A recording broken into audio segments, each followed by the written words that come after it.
Okay, I've started the recording. Oh, I'm it shows Martha that you Murray, started recording. Art Ooh, Director of Aroma, and we have our guest tonight is Shana Giles, and she is a star director as well, and started the Scentsational Fundraising Group. And welcome everyone to our call. I'm going to turn it over to you.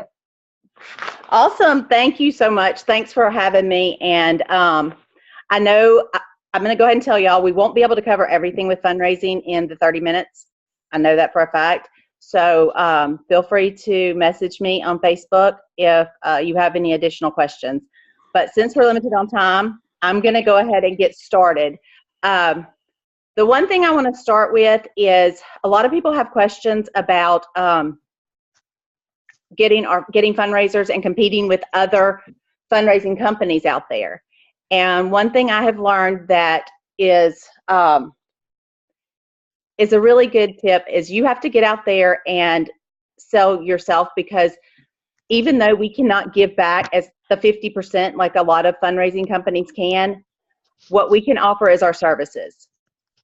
And when you go to some of these school PTOs, or when you go to any of these organizations, their fundraiser coordinator is used to carrying the load themselves, and they have to get volunteers. And a lot of times they can't get volunteers.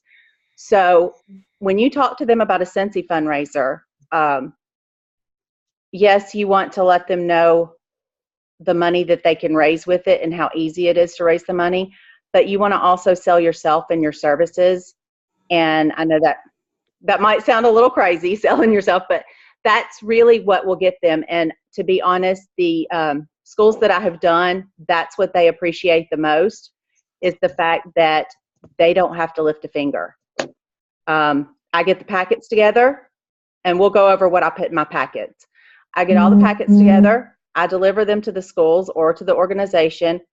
All they do is hand them out to the children. And then I go back up there. Once all of the packets are collected, I go through everything. I work with the money. I place the orders. I get the orders, label them, put them together by child and then by classroom, and I go to each classroom and hand them out. The fundraiser coordinator. How do we even get our foot in the door to do a school fundraiser like that? Okay, it's going. I was going to cover that. Go ahead then. I'm sorry. No, ask questions, because honestly, there's things I forget. I've got my little notes here to try to remind me, but there's a lot of things I forget. But when once you get in the door, that is what you want to do, is sell yourself, because that's what gets them. And I have these fundraiser coordinators come back to me every time and say, that is the easiest fundraiser we have ever done. So to get your foot in the door with, say, with schools, it's going to be different with every county, with every school district, with every state. A lot of states or school districts require that you go through the county board of education, and you have to get a waiver, or not a waiver, but you have to sign a form. You have to get permission to approach the schools. Luckily, we did that, but luckily we were able to, because we knew the principal, we were able to get in with the principal and have a meeting. And sometimes you're going to go through the principal, and sometimes you're going to go through the PTO president. The one that I'm getting ready to do recently, I went through the PTO president. So, but you have to find out who your contact point is. And my best advice to you is to not just send out an email, not just send out a letter telling them you do it. That email is going to get ignored. That letter is going to go in the trash. What you're going to need to do is you need to personally set up a meeting with whoever their fundraiser coordinator is. And you need to personally sit down with them and talk to them and explain the benefits, or you're not going to be able to sell them on a fundraiser unless they have done one before with Scentsy. They're not going to, I have dropped off packets at school, never heard from them at other schools. You have to get your foot in the door by personally finding out who their coordinator is and setting up a meeting. That is the best way. But you need to also make sure you're going about it legally. And when it comes to schools, make sure that if you don't know the people, that you find out if you have to go through the county board to get a permission to approach them. Okay. Does that make sense? Mm-hmm. Does everyone understand that? Okay. Yes, I trying to. Oh, Stacy has a question. Okay, sure. When you say to even approach them, to even just pitch it to them, you mean? Yes, sometimes to even approach them, and it depends on the school or the school district. Sometimes they do not want to talk to you unless you have permission from the county board. Now, like I said, it doesn't hurt to call and find out, but we didn't have to have permission first because we knew who we were dealing with the first one. But just to cover our butts, we went and got our permission slip through the county board. Okay. But not all school districts are like that. Some, it doesn't matter. Some, you just need to set up an appointment with the principal or the PTO president or whoever their fundraiser organizer is. I mean, I spoke with our local independent football league director day before yesterday. I actually met him at a gas station. He was coming out of the gas station. I was pumping gas. He was pumping gas. And I was taking my son to City League football, which is different. And he had a bunch of football equipment. So I struck up a conversation. And as I was talking to him, I found out he was the director of the independent league, which is much larger than what City League is. And City League doesn't do fundraising, but they do. Got to talking to him and ended up giving him my card, telling him about our fundraisers. He gave me their fundraiser coordinator's information and said, that would be great, and I would love for you to contact her.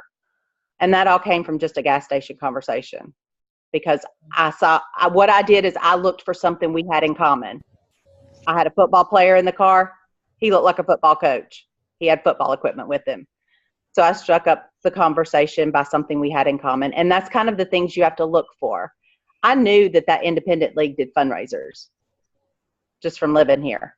And I knew they had done Scentsy fundraisers before. And I knew that the consultant that used to do them no longer is a consultant. And she had tipped me off that they do that they had done her fundraisers and done quite well. And that I might want to approach them, but I had not approached them because they had changed hands anyway. So long story short, I saw him at the gas station, didn't know who he was, just knew he had something to do with football, and I started talking to him. And from that, I got their fundraiser coordinator information. So look for something you have in common with people when you see them also. Now, when you're approaching daycares, that's going to be a whole different story. You're going to want to find out who the director of the daycare is. Daycares do a lot of fundraisers also. Some other organizations that you may not think of that do fundraisers, I do a yearly one with a nursing home. They like to raise funds in their activity area for, that's what my phone would be doing if I wasn't on this, so don't feel bad. But anyway, they raise funds for their residents there at the nursing home to be able to do crafts and stuff for their families at Christmas time.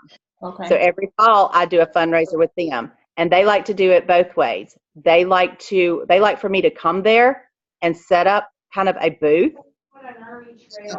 shop, and then they also like to take the packets, and they do very, very well. But a lot of people don't think about nursing homes.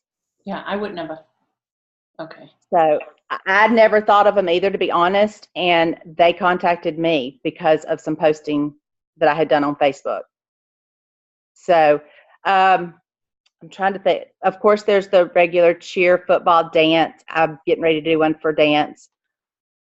Any of these organizations, whether they be large or small, even if they don't sell a ton, all of that's going to go towards your PRV. All of that's going to go towards trip points. Even if it's only $200, they add up. They all add up. And so you have to think outside the box sometimes with fundraisers. I'm trying to think of some of the other ones I've done that's just, actually, I've done 2 different nursing homes in the state of Alabama. 2 different ones did the same thing. So I guess nursing homes are kind of a big thing Okay. because they both approached me for fundraisers. Okay. Okay. So we have several types. I'm trying to cover as much as I can. I'm sorry, y'all. I'm talking very fast. We have several different types of fundraisers, and a lot of people like to ask on the page, well, which goes over better? Which do you prefer? The Scent Circle fundraiser, the Buddy Clip fundraiser, the traditional fundraiser with catalog. And my answer is always, it depends on your location. It depends on the people you're dealing with. It's going to depend on a lot of different things. So what I do is I show them the different ones we do. And I give them the option of what they want to do. I always give dollar amounts as to what they will get back. Instead of saying you're going to get 30%, I will tell them you're going to get 30%, but or 25 to 30. I mean, I explain it all in, if it's under 2,000, all of that. But I also have it out where they can see if they were to sell $2,000, this is what you're going to make dollar-wise. Because people relate to dollars more than they do percentages. They can look at that and see. Okay, so back to the different ones you do. To be honest with you, all of my people that I've done fundraisers for want to do the showcase or the entire catalog. They don't want to do Scent Circle. They don't want to do the Buddy Clip. They don't want to do the ones where there's pretty much one thing to choose from. They want to do the whole thing where there's choices.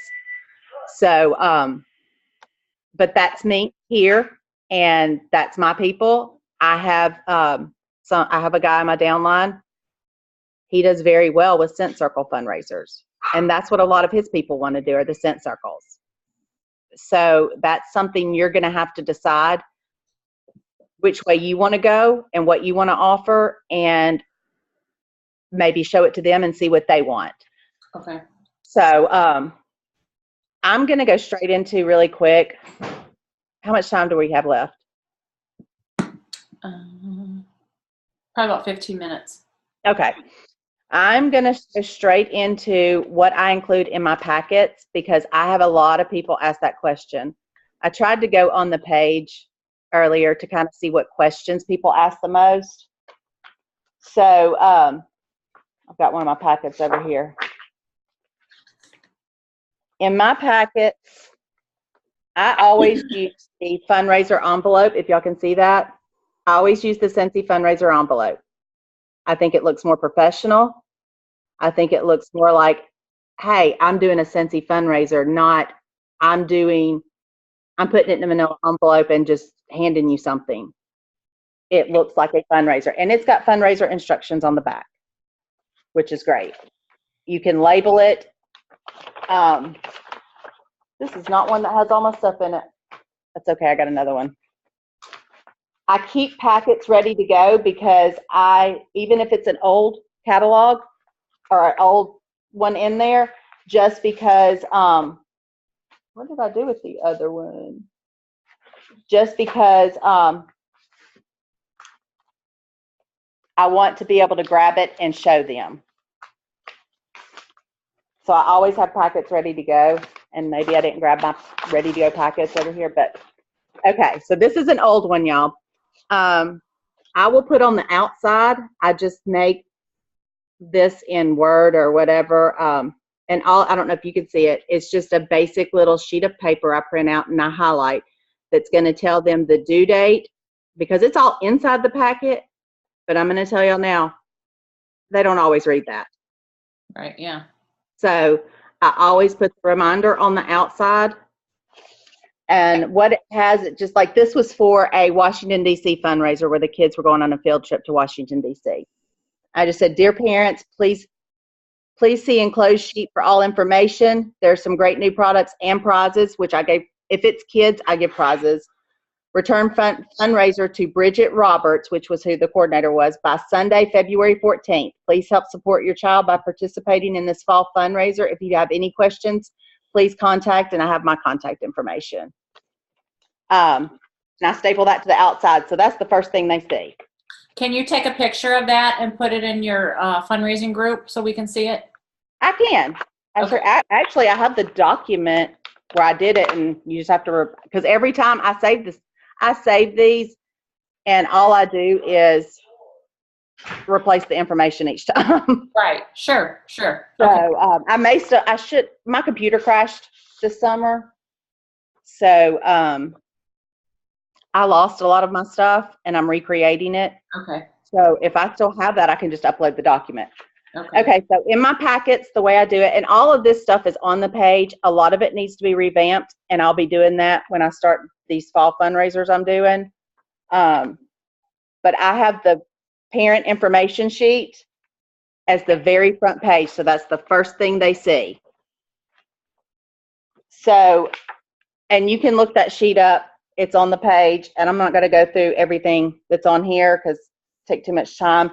But it basically tells them who to contact for extra order forms, who to contact, what the benefits of Scentsy are as opposed to candles, when payment is due, who to make checks out to, online, can people order online? All of that information's on there. Do they pay sales tax?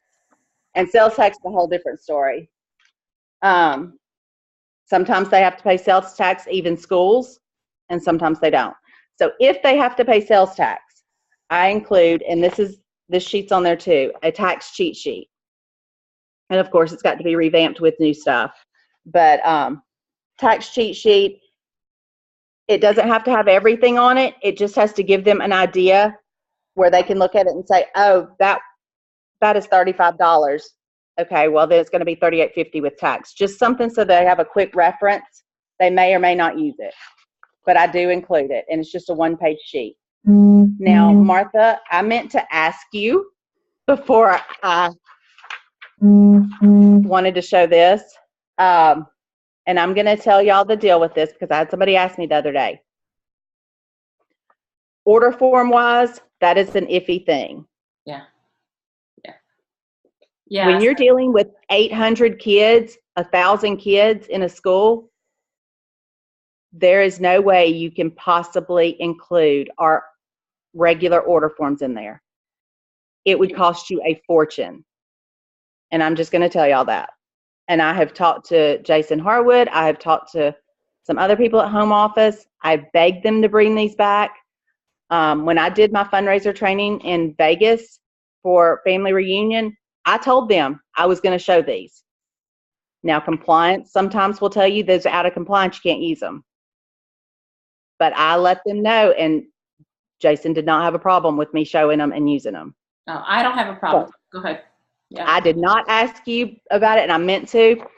It's okay. This is on the page, and this is a lifesaver, y'all, when you're dealing with large groups. Now, if you're dealing with small ones, use our regular order forms. It's not going to break the bank to use them. But when you're dealing with a large fundraiser, I use this order form. It is an old fundraiser order form that Scentsy used to have back when I first joined. I remember those. And they were multiple, like the carbon copy, like a regular order forms. So when I found these, what I did is I just started photocopying them, but I make sure and photocopy the back also, which has the notice of cancellation, and it has everything like our regular order forms have, and it has it on each slot. Okay. So I do cheat, and I do use these, and that's up to you whether you want to do that or not. I have to. When I'm dealing with 800 or 1,000 kids, I have to. I have no choice. But these are a lifesaver. It's got 3 places for people to order, and then I include 2 of them in my packet. And then they also have on their information sheet where to get more. I will leave more up at the school, and I'll have more here. I've had parents come by and pick them up out of my mailbox. So that is up to you. Now, and then of course the showcase brochure. I have a lot of people that ask me, what's the showcase brochure? What are you talking about? These are amazing. I even use them at my events. When I do events, I will use them because it's easier for people to flip through. If I don't have the warmer they want, they can flip through here and see them a whole lot easier than they can our catalog. Yeah. And these are 25 of them, $6. Is that right? I just ordered some the other day, the new ones. I got them over there. But are they $6, Martha? They're 5, I believe, right? Right now, they're 5. 5. So they're compared to our catalogs, they're very inexpensive. Yes. And they look like a regular fundraiser that goes home with your child from school. Looks more professional. Yeah.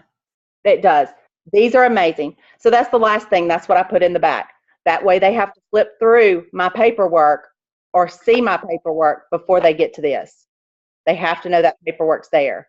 And I know that sounds silly, but that's kind of my OCD. I want it that way. So in my mind, I think they're seeing it. If I put it back here and put this, they're just going to grab this and leave that and not even look at it. So anyway, that's what I put in my packets. Anybody have any questions about that? Nope. Okay. I did have one quick one. I was unmuting. Sorry. So the template in Scentsational Fundraising, what would the name be, even if it's maybe been a while back? For the order form? For the full packet. Do you have a full packet template in there? It's not a full packet uploaded like together. It's going to be separate. Now I can tell you the front sheet I think is uploaded as parent info sheet maybe. Okay. If you cannot find them, message me on Facebook and I will just send them to you. But they're in there somewhere. And then the tax cheat sheet is labeled tax cheat sheet. And then the order forms. Order forms are a PDF file. The others are Word file and you can edit them. The order forms are in there in PDF. Okay. And they're in there front and back. Okay. And how would you direct us to determine whether they have to do tax or not? Is that something the school will know, or is that something we have to research? Okay. No, that is something the school will know.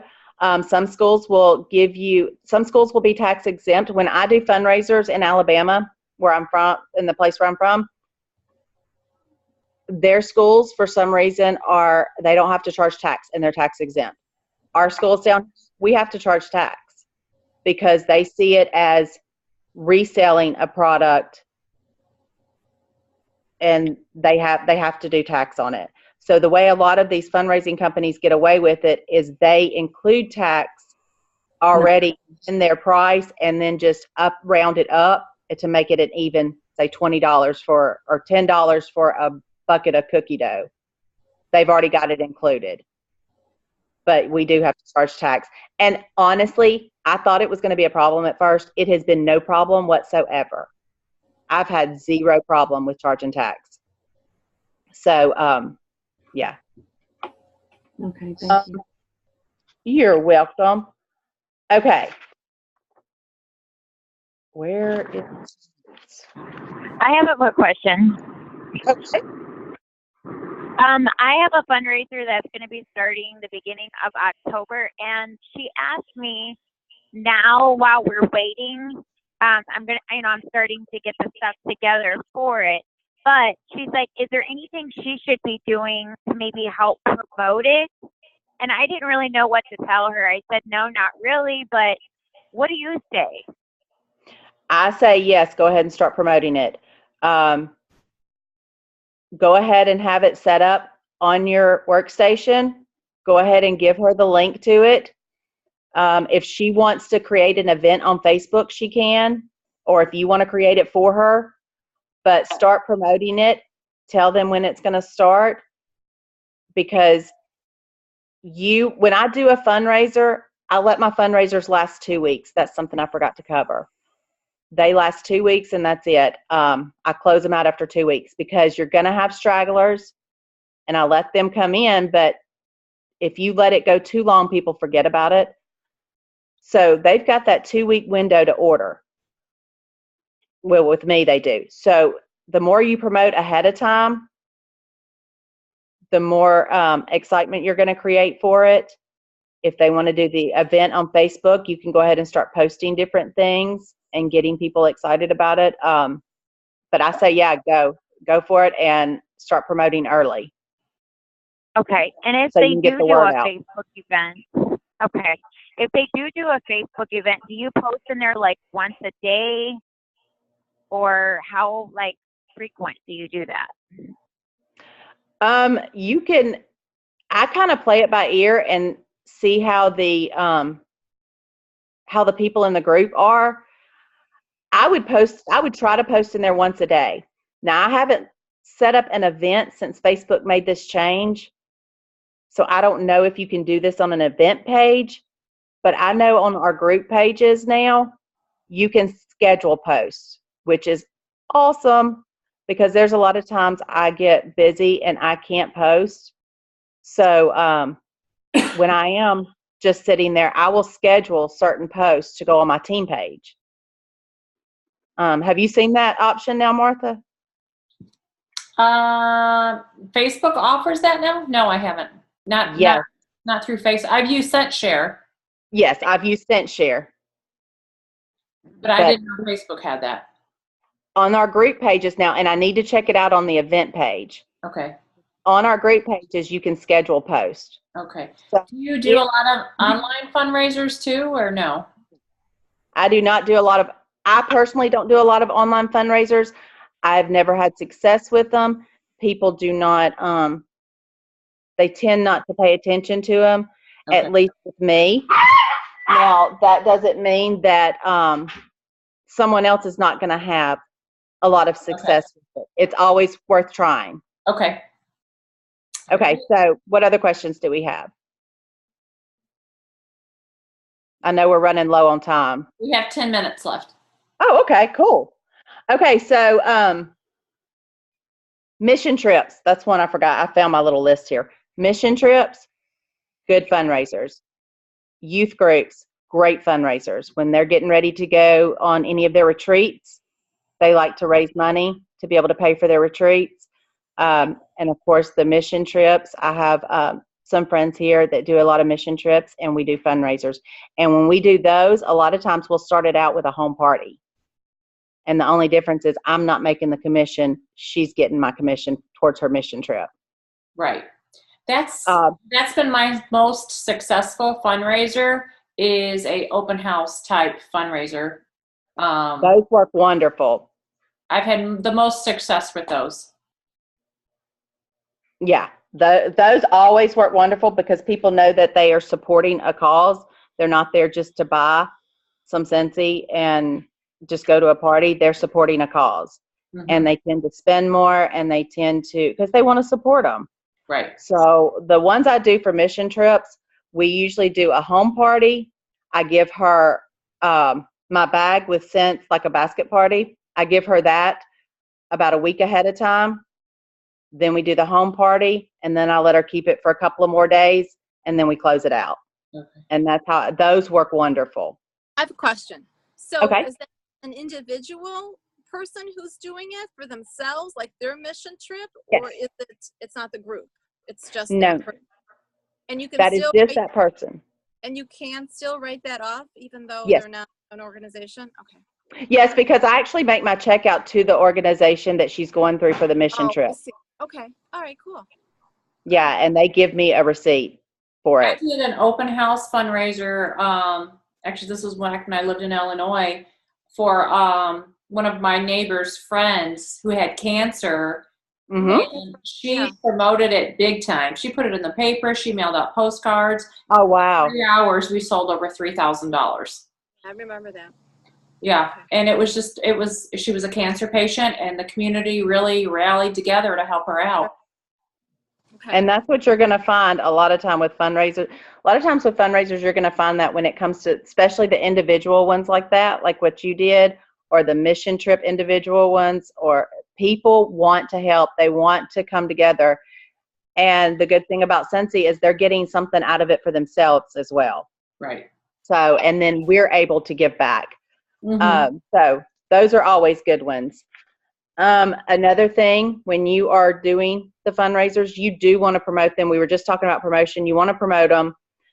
One thing I will do at the schools that I did not mention, I make flyers. I make fun looking. I'm not good at it. But I will throw the prizes on there for the kids, and I put the word Scentsy fundraiser really big. I post them. I know that when you go to a school and you walk in and they're doing a fundraiser, the company has put their little poster right there in the window when you come in. So I make my own. I put them in the front windows. I put them in the windows of every single doorway that goes in and out of that school. I put them in the front office window. I post them on like the poles in the school. And sometimes they allow you to post them on the walls depending on the school. Sometimes they don't. But I found that when I started doing that, the fundraisers got bigger because there were times that people didn't know. They're like, well, I didn't know we were doing a fundraiser. Okay, now I do want to cover really quick before we get off. I know we only have like 5 minutes. Benefits of a fundraiser. There are several different benefits. Number one, you're giving back to your community. Number two, you are earning trip points. Yes, you're giving your commission away, and you don't have to give all your commission away. You can choose what you give. If you want to give 20% and save that 5% for you to cover your cost of your brochures. Now, I reuse my brochures, y'all. If I ask for packets back, and all I'll do is replace the parent info sheet in there and the tax cheat sheet if I have to, and I will reuse that packet in a heartbeat, as long as it looks decent. I mean, if it comes back all dirty, I'm not going to reuse it. But if it looks good, I will reuse those packets. So ask for them back. Ask for the unused ones back, because a lot of times they'll just throw them in the trash if you don't ask. But anyway, you're giving your commission away, but you're earning trip points. You're earning free and half price.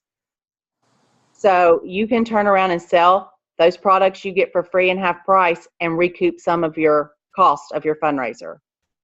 And I will do that at fall events. That's how I stock some of my fall events, is with the free and half price and fundraisers. If my fundraiser is $2,000, that's just kind of a random number, but if it's $2,000, I will break that up into sorry, my cats are fighting. 4 $500 parties to maximize my half prices, but I don't lose the 15%. So you want to maximize your half prices. So break them up however you can, but don't go under your 15% in free. But break them up like that so you can get the most. So you get that. I think the most important is trip points. I get excited about the trip points. Recruits.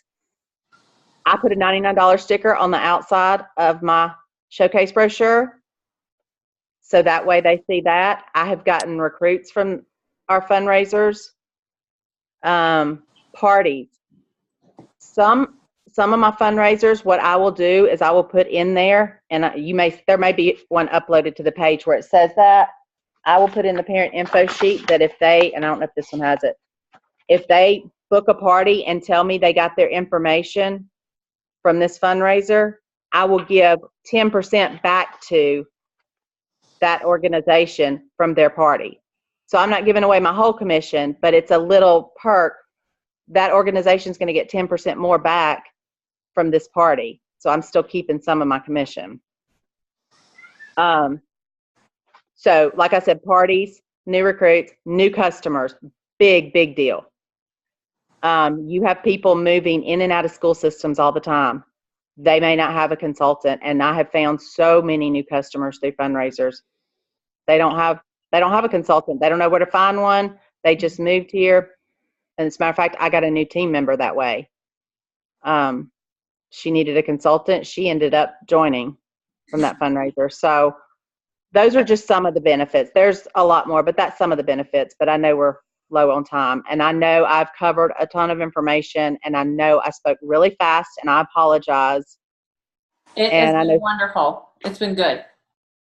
I hope that y'all could get a little bit of what you need out of that, and I was able to answer some of the questions. But if you have any more questions, there's a lot of information on that page. Scroll through it, go to the documents section and look through that. There are people, we've had some wonderful people upload documents that I have not even seen yet. So scroll through there, look through different things. If you have questions, feel free to inbox me. Thank you so much. We are out of time. Thank you for everybody for being on the call. We appreciate it. It was wonderful. It was great information. Thank you. Thank you. Yes. Thank y'all. Thank you. Y'all have a good night. Thanks, everyone. Martha, for having me. Thank you so much. You're welcome. Bye-bye. Good night. Bye.